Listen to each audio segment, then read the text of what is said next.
আজকে যে উদ্যোগ নির্বাচন কমিশনের পক্ষ থেকে নেওয়ার কথা বলা হয়েছে, এই উদ্যোগের প্রতি আমাদের শুধু সমর্থন না, এটা আমাদেরই দাবি।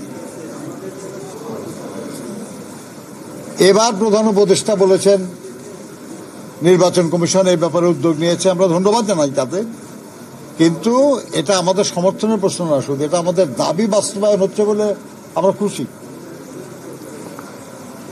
এখন কি প্রক্রিয়ায় এই ভোট গ্রহণটা সবচেয়ে উত্তম হবে, সবচেয়ে কার্যকর হবে, সবচেয়ে বেশি প্রবাসী নির্বিঘ্নে অংশ দিতে পারবে এবং তাদের ভোটটা যথাযথভাবে যেমন তারা চান তেমন প্রার্থী পাবেন, এটা নিশ্চিত করার জন্য কিছু পদ্ধতি, কিছু প্রক্রিয়ার বিষয় নিয়ে আলোচনা হয়েছে। আমি আবার বলছি যে এই ব্যাপারে বেশ কিছু ভালো প্রস্তাব এসছে। তার মধ্যে যেই প্রস্তাবটা সবচেয়ে কার্যকর হবে, সবচেয়ে গ্রহণযোগ্য হবে, সবচেয়ে আধুনিক হবে, বাস্তবায়নযোগ্য হবে এবং সবচেয়ে সাশ্রয়ী হবে, কারণ আমরা খুব অর্থবান জাতি না, আমাদের মানুষের কল্যাণের জন্য অনেক কিছু করা আমাদের বাকি, সেটাও আমাদের বিবেচনা করতে হবে যে ধরনটা সবচেয়ে সাশ্রয়ী হবে সেরকম ধরনের এবং সহজলভ্য, সহজবোধ্য এরকম একটা প্রস্তাব আমরা আমাদের দলের পক্ষ থেকে করব।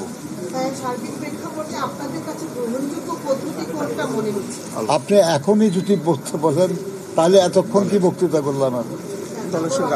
আমি বলেছি যে আমরা তো দলের পক্ষ থেকে এখানে এসেছি, আমরা জানলাম তাদের সব ডকুমেন্ট এগুলো আমরা নিলাম, আমরা আমাদের দলে আলোচনা করে আমাদের দলের পক্ষ থেকে আমরা জানাবো। তারা বলেছেন 15 দিনের মধ্যে, আবার এটাও বলেছেন যদি 15 দিনের মধ্যে না হয় আর একটু বেশি হলেও কোনো অসুবিধা নাই, কিন্তু আমরা মনে করি না যে এত বেশি সময় লাগবে, কারণ আমাদের তো এই নিয়ে কাজ করা আছে কিছু। আমরা বলেছি যে প্রবাসী বাংলাদেশিদেরকে জাতীয় সংসদ নির্বাচনে অংশগ্রহণ করার সুযোগ দিতে হবে, ব্যবস্থা করতে হবে।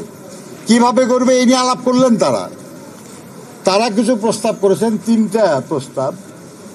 এর মধ্যে কোন প্রস্তাব কিংবা কোন কোন প্রস্তাবের কোন অংশ, তাই না, এটা তো কোনো রিজিড ব্যাপার না আর কি। কাজেই এই নিয়ে দুশ্চিন্তার কিছু নাই। আমরা মনে করি আর কি যে প্রবাসীরা তারাও আমাদের দেশের নাগরিক, তাদের অধিকার আছে দেশের কার্যক্রমে অংশগ্রহণ করার, এবং তারা তাদের যে দায় বাংলাদেশের প্রতি সেটা শোধ করার ব্যাপারে যে কঠোর পরিশ্রম করে চলেছেন, সেই মরুভূমির তপ্ত আগুনের মধ্যে কিংবা মালয়েশিয়ার জঙ্গলে কিংবা ইউরোপ আমেরিকার প্রচণ্ড ঠান্ডায় কাজ করেও যারা আমাদের দেশের জন্য রেমিটেন্স পাঠান, যারা আমাদের দেশের কল্যাণের জন্য নিজেদের নিবেদিত করেন, তাদেরকে অধিকার দেওয়া আমাদের কর্তব্য।